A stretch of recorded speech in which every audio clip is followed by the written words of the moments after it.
Anderson is a Renaissance man in many ways and is a lifelong learner. His eclectic academic career and spiritual path has aided in transforming his own life, while also serving as a catalyst to assist others in transforming their own lives. Reverend Dr. Anderson is an ordained interfaith, interspiritual, and New Thought minister. He serves on the Leadership Council and on the Board of Directors of the World Alliance of Interfaith Clergy. He is a certified holistic life coach, a certified angel card reader, and a certified teacher and freelance interpreter of American Sign Language. He's an author, a professional facilitator, and a Reiki master teacher and practitioner. Please help me give a warm welcome to Reverend Dr. Raymont Anderson.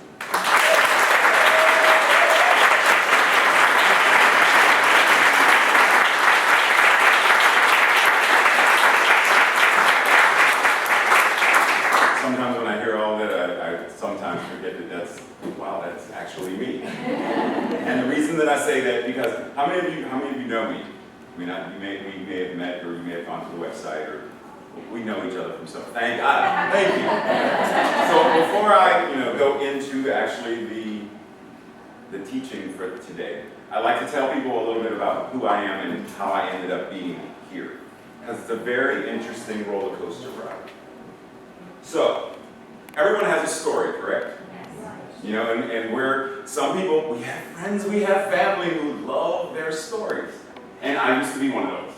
I used to love the story so much that I wouldn't close the book. So I was born March 25th, 1966 in Pittsburgh, Pennsylvania. I was born the youngest of 6 children. Everyone in my family did drugs, does drugs, sold drugs, made pictures of drugs, took pictures of drugs, sold pictures of drugs, or something with drugs. And when I say drugs, I don't necessarily just mean coke, crack, alcohol, because yes, that was done in the home, but I also mean other drugs. Everyone in the household, everyone in my family, whether immediate or next to family, had a very addictive personality of some sort or another. The household that I grew up in was very abusive as well. Verbally abusive, and at times when my mother would come home extremely drunk, physically abusive. For a great majority of my life, my prayer every night, up until I was roughly 32-ish, well, between 27 and 32-ish, my prayer every night was, "Dear God, kill me. Let me die in my sleep." I did not want to wake up to another day of them. I didn't like them. I didn't want to be with them. For a long time, I was like, please help me find my real family. If it's wolves, I'll be okay with it. I really didn't care. If someone would have said, we have no idea, but that tree will adopt you, then, Mama, I wouldn't have cared because I didn't want to be with them. That's how much I hated my life. Interestingly enough, my prayer was answered because I did die. That version of me did die. And it happened in a very interesting way. Now, we talk about, especially we New Thought folks, we talk about how things happen in threes. Or, those divine synchronicities that,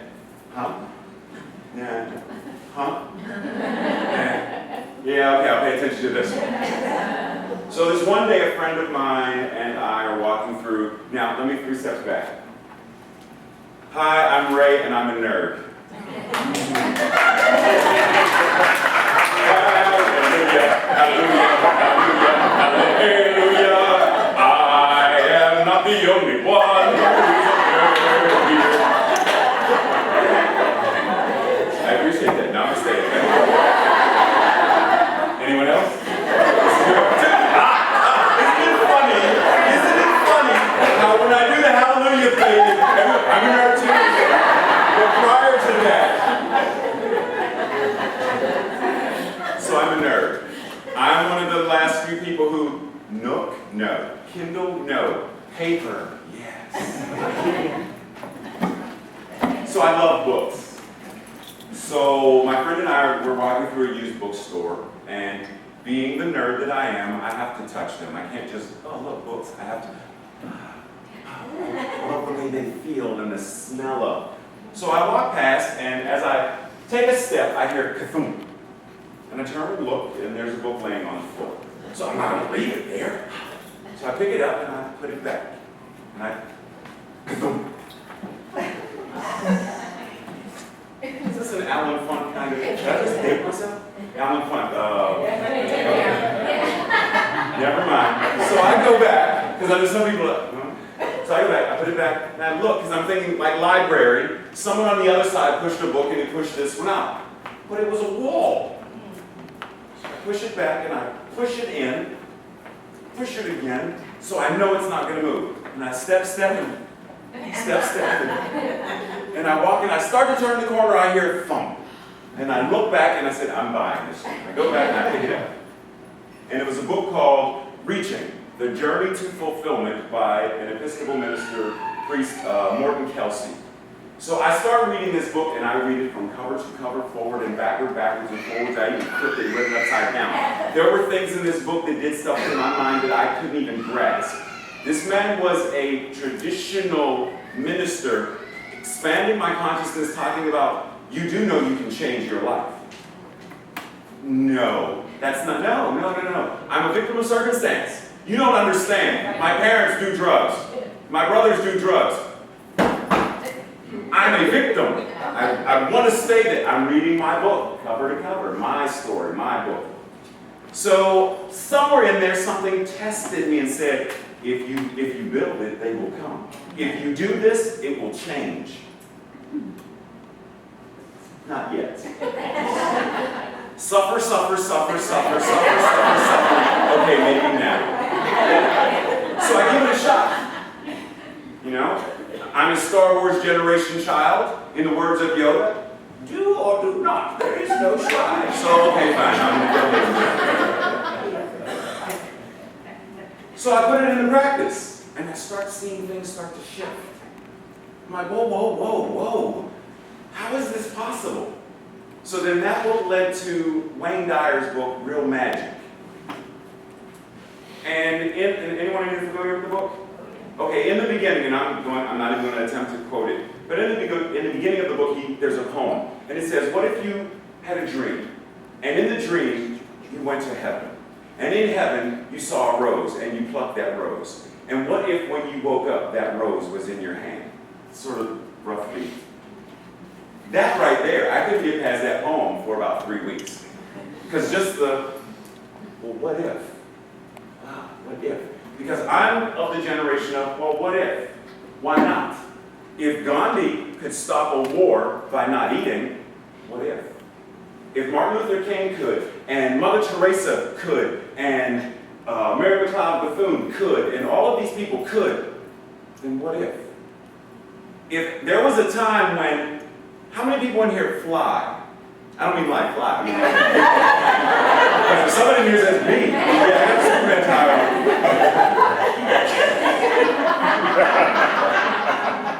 And let us breathe. How many people fly? Okay. You do realize that there was a time when people would take things and strap it to their arm and jump off of roofs and there are the two brothers, Wilbur and Orville, said, hey, look, the Williamses, they're at it again. And they're laughing at their neighbors attempting to fly. Because prior to that, it did not exist. But these two brothers said, but what if? What if we can change that? And they did. To the point where today, there's this huge metal tube with wings that defies gravity long enough to get you from New York to Tokyo. How is that possible? It's a huge metal tube that defies gravity long enough to take hundreds of thousands of people from point A to point B every day. This gentleman said at the beginning, ladies and gentlemen, please turn off all electronic devices. I'm from the generation of, you know where there's a payphone? I'm from the generation of click, click, click, click, click, click. I'm not from the generation, Mom. where I can just say it and the phone does it. Where I had to carry a phone book to remember numbers versus, oh man, I don't know, because the phone knows it for me. But if we were to go back to ourselves then and say, you do realize that one day, that whole Star Trek thing with the flip phone and it will happen, somebody would have hit you.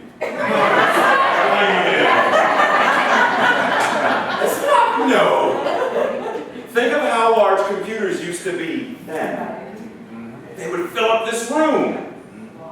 Now, memory can be on something the size of a dime or smaller. What if?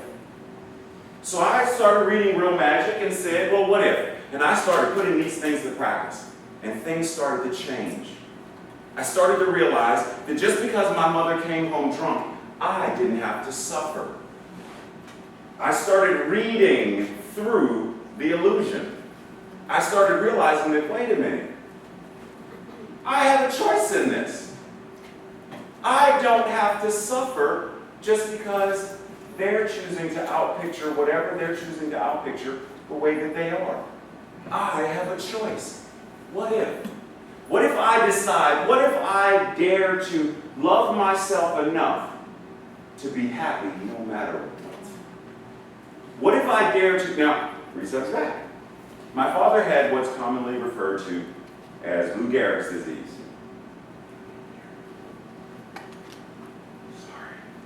Amyotrophic lateral sclerosis. Or ALS, for short. Now, I don't know if anyone in here is familiar with it, but it is an extremely traumatic illness. And somewhere in there, I would always say, my father has, my father has, my father has, my father's sick. The doctor said he's going to die within 2 to 4 years, and suffer some more. And I ended up getting involved in martial arts because I didn't want to be the first one home from when I was in middle school. I didn't want to be the first one home to see my father on the floor dead or whatnot. So I would avoid everything possible so as not to be home first. And by default, that led me to studying martial arts because I would go to martial arts schools and observe, yes, somebody else is home now I can go ahead and go home. Now, needless to say, my father lived longer than 2 of the doctors who said he was going to die. And then he got another doctor who said, well, Charles, I anticipate that within the next 2 to 4 years, and that doctor transitioned as well. So my father lived well past their expected date. What if? What if the doctor tells you something and it's incorrect? I had knee surgery, and the doctor said this was going to be the extent of that's it. That's all I was going to be able to do.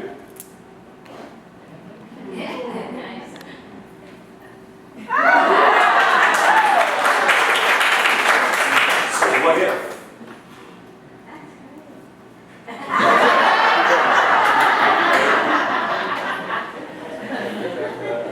So I start to see things change, and one thing leads to another, and then somewhere in there, I realized, long before, because I'm a recovering traditional fundamentalist Christian, my oldest brother is from the school of Pat Robertson, who went to his seminary. My mother refers to us as her bookends. And so my perspective of God and the devil, and I just knew I was going to hell for a variety of reasons. But something started to tweak and shift, and I said, what if what they're saying is not correct? So while I was in college studying to be an art teacher, I went to a Catholic institution. I'm not Catholic, but it was a Catholic school. And so we were required to take a theology course. So I ended up taking 4. I only did 1. I took 4. Introduction to the Old Testament, Introduction to the New Testament, Human Experience of God, and something else. And somewhere in there, this nun walks up to me and says, you do know that the Bible's not correct. I'm done because I'm waiting. She's going to get struck by lightning. Pope himself is going to come in and kick her. Because, what did you just say? You do know that, well, the Bible's not incorrect. Our interpretation of it is, what in the world? So I'm asking, what do you mean? I'm hungry now. I'm like, what do you mean? What do you mean when you say this? So we had long discourse, and she explained that interpretation, allegory, and metaphysical, and what? She said, okay, just do this, just do this. Do you know anybody who's Jewish? Yes, I have a lot of friends who are Jewish. See if you can talk to a rabbi and ask them what their perspective of the Old Testament is. So I said, cool, so I go do that. First thing out of the rabbi's mouth is, well, do you know who Lilith is? What? What? Whoa. What do you mean? What? So my entire paradigm didn't just get shifted. It got knocked down, trampled on, and I was left in a state of, but if it's not what and that's a great place to be. In that place of divine discontent where you don't know. Because before that, yes, the Bible says it. The pastor said it. I don't know where he got it from, but he said it. I think he's making it up, but it doesn't matter. It is so. I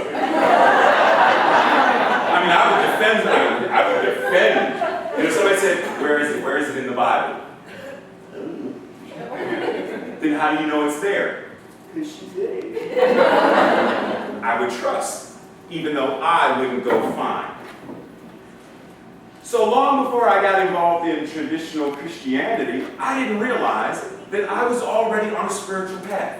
I was already reading sacred texts. By any chance, do you know what that was? Hint, hint. Comic books. Now, because I tell people that comic books are spiritual texts, and people are like, what? But they are. Think about it. I also used to watch, every Thanksgiving, another sacred text by way of film. You know what that one is?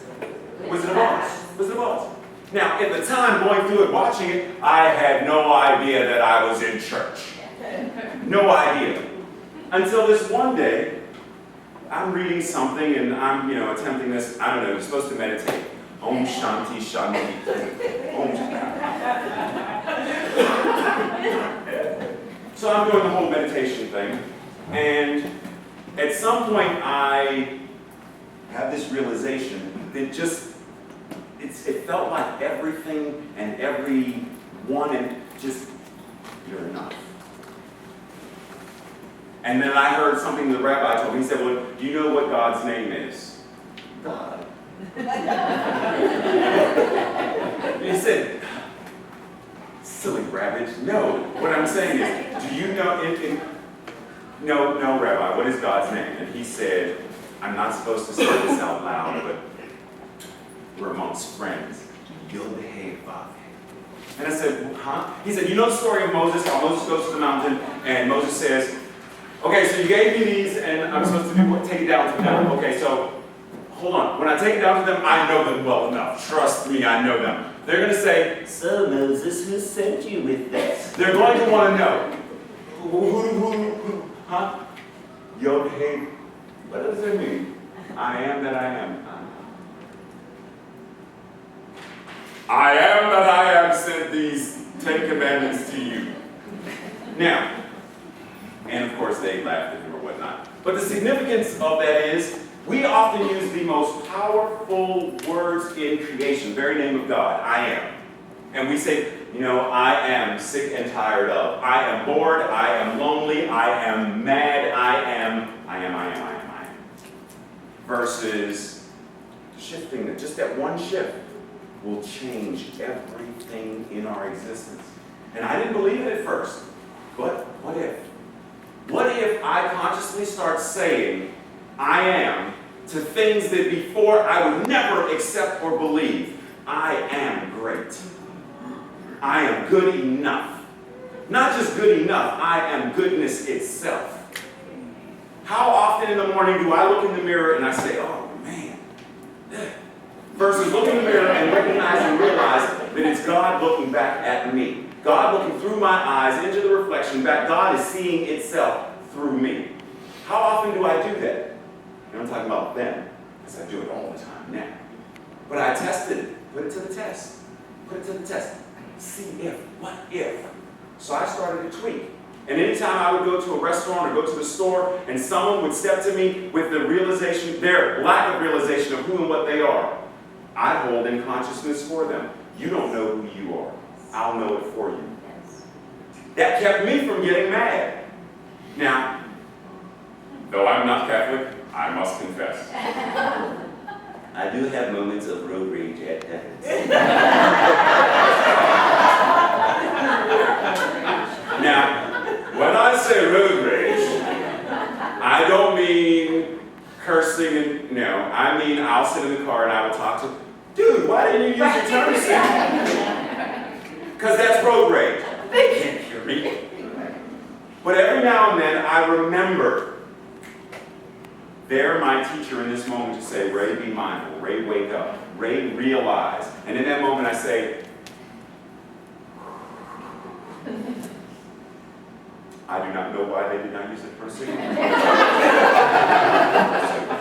Blessings and safety on wherever you are going. May you arrive safe.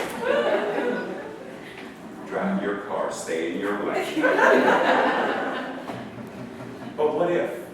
What if what Glenda says to Dorothy at the end of The Wizard of Oz is actually true for each and every one of us?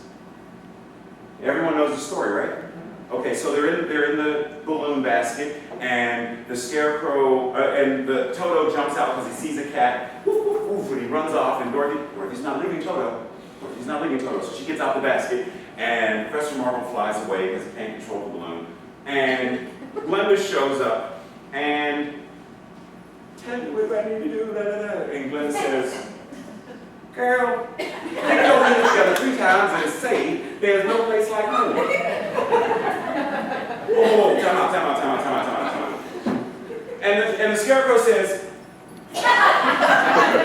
but whoa, time out. Explain this to me. If she could have gone home from the get-go, why did you follow the yellow brick road? Follow the trees, apples, and flying monkey? Why?